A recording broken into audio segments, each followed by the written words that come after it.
Hey everyone, welcome to another installment of Harry Potter Theory. In today's video, we're going to be discussing Dumbledore and the Mirror of Erised.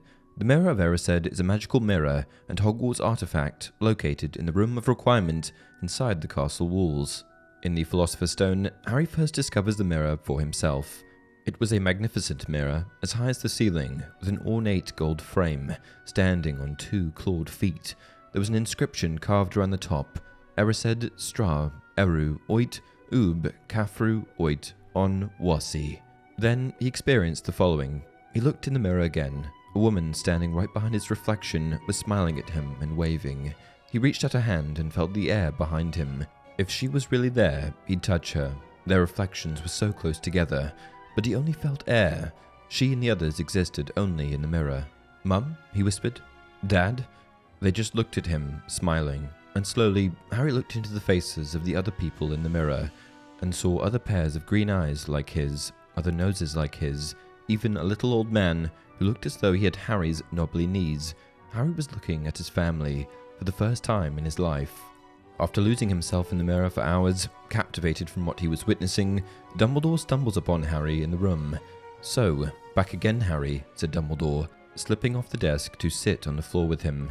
"You, like hundreds before you, have discovered the delights of the Mirror of Erised. It shows us nothing more or less than the deepest, most desperate desires of our hearts." Harry then proceeds to ask Dumbledore, "What do you see when you look in the mirror?" To which Dumbledore replies, "I see myself holding a pair of thick woolen socks. One can never have enough socks," he continues. So, what I want to discuss in today's video is whether or not Dumbledore was lying about this answer. Many believe that Dumbledore giving Harry this answer was simply a distraction tactic, a way of potentially dissuading Harry from seeking further use of the mirror, while simultaneously avoiding Harry's question. Maybe Dumbledore didn't want to reveal what he really saw, but Dumbledore is a wise and calculated man, and so many things that he said over the course of the books and films have later turned out to have profound meaning. So what's the deal with the socks? In Fantastic Beasts, it's later revealed that, at least at a younger age, Dumbledore saw Grindelwald, but I don't think that answer holds true for older Dumbledore. I think he did see socks. Here's why. Dumbledore, for most of his childhood, had a broken home. His dad was sent to Azkaban, his mother Kendra died, tensions with his brother were high, and his sister was, perhaps, killed by a spell sent from Dumbledore's own wand. This we'll have to look at properly in another video. But that doesn't mean that there wasn't a point at which his family did all live together under one roof. One happy family that was able to share Christmases with each other. In an interview, J.K. Rowling was once asked what Dumbledore really saw, to which he responded, he saw his family alive, whole and happy. Ariana, Percival and Kendra all returned to him, and Aberforth reconciled to him.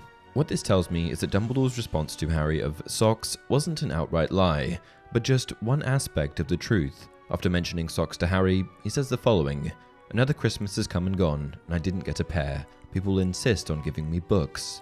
The socks that Dumbledore mentions are symbolic, in that they are representative of a warmer time in his life.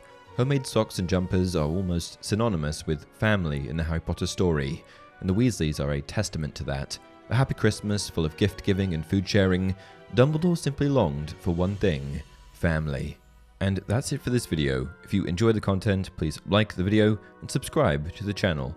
Until next time, remember, happiness can be found even in the darkest of times, if one only remembers to turn on a light.